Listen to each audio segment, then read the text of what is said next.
আমার পিছনে যে জিক্সার এসএফটা দেখতে পাচ্ছেন এফআই এভিএস, তো এইটাতে প্রবলেমটা হচ্ছে যে অন্য একটা গ্যারেজে আমার পাশের এক ছোট ভাই সে হচ্ছে যে এটাকে চেক করে দেখেছে, পুরো ওয়ারিং তছনছ করা। আপনাদেরকে দেখাবো। তো এইটার হচ্ছে যে এখন পাওয়ারটা চলে গেছে, এখন টোটালি পাওয়ারও আসতেছে না। এটা কেন আসতেছে না, কি সমস্যা আসলে, যেহেতু এটা জিক্সার এফআই এভিএস। তো চলুন আমরা একটু কাছে থেকে সবকিছু একটু দেখি। পাওয়ারটা প্রথমে মিটারে পাওয়ারটা আনি, এরপরে অন্য অন্য জিনিসগুলো একটু চেক করবো, সেগুলো আপনাদেরকে দেখাবো এবং শেয়ার করবো। চলুন একটু দেখা যাক। হচ্ছে বাইকটা একটু দেখাই, দেখুন জিক্সার এফআই এবিএস। এখন হচ্ছে যে এই যে এখানে টোটাল বডি লাগানো আছে, এই জায়গায় এফআইটাও লাগানো আছে, ফুল ইনজেকশন। তো চাবি হচ্ছে যে এখানে এই যে দেখুন চাবি লাগানো আছে।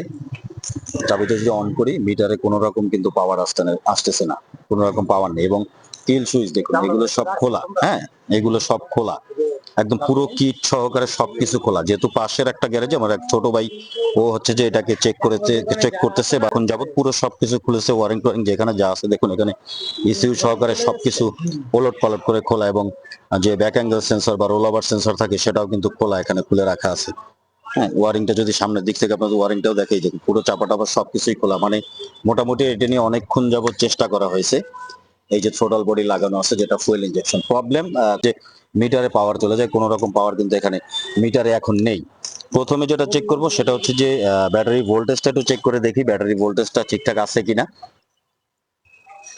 তো হচ্ছে ব্যাটারি চেক করা হয়েছে, ব্যাটারিতে কিন্তু ফায়ারিং করতেছে, বাট মিটারে কিন্তু কোনো রকম লাইন যাচ্ছে না।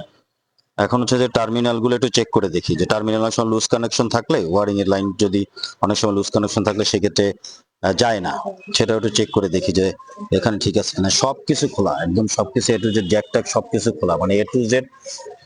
চেষ্টা করেছে অনেকক্ষণ, তারপরে কিন্তু টোটালি পাওয়ার নেই। হয়তো কোথাও শর্ট সার্কিট হয়েছে, ফিউজ টিউজ গেছে কিনা, সেগুলো একটু আমরা চেক করে দেখি যে কেন আগে পাওয়ার আসতেছে না, পাওয়ারটা আগে আনা হোক।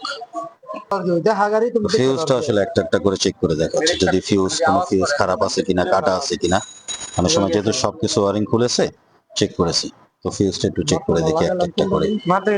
হ্যাঁ, এই ফিউজটা একটা একটা করে চেক করে দেখা হচ্ছে যে কোনো ফিউজ খারাপ আছে কিনা। অনেক সময় যেহেতু পুরো বাইক খোলা, খুলে যে ওয়ারিং চেক করা হয়েছে, শর্ট সার্কিট হতেই পারে। চাবি অন করা আছে, মিটারে এখনো পর্যন্ত কোনো রকম কোনো পাওয়ার কিন্তু নেই। কিল সুইচ পর্যন্ত খোলা, সবকিছু খোলা, এ টু জেড খুলে চেক করেছে।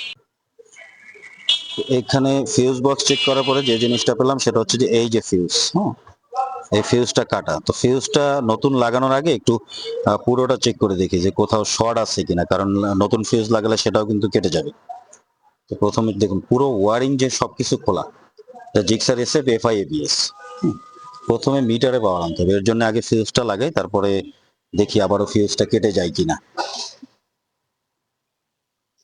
তো ফিউজটা লাগানো হচ্ছে, মিটারে দেখুন পাওয়ার চলে আসছে, খেয়াল করুন পাওয়ার চলে আসছে। তো এভাবে যদি পাওয়ার না আসে সেক্ষেত্রে ফিউজ চেক করে দেখবেন ভালোভাবে, নিখুঁতভাবে। হ্যাঁ, চেক করে দেখবেন, কারণ ফিউজ অনেক সময় খারাপ থাকে, বোঝা যায় না, তখন কিন্তু পাওয়ার আসে না। উল্টো পাল্টা আসলে বাইক ঘাটাঘাটি না করার চেয়ে কমন জিনিসগুলি, ফিউজগুলি চেক করবেন। এখন দেখুন পাওয়ারটা কিন্তু ইজি চলে আসছে, এখানে পাওয়ার আসছে মিটারে। মূলত ফিউজে প্রবলেম ছিল, হয়তো কোনো কারণে শর্ট সার্কিট হয়েছিল বাইকটাতে, যার ফলে হচ্ছে যে পাওয়ার ফিউজটা বারবার কেটে যেত।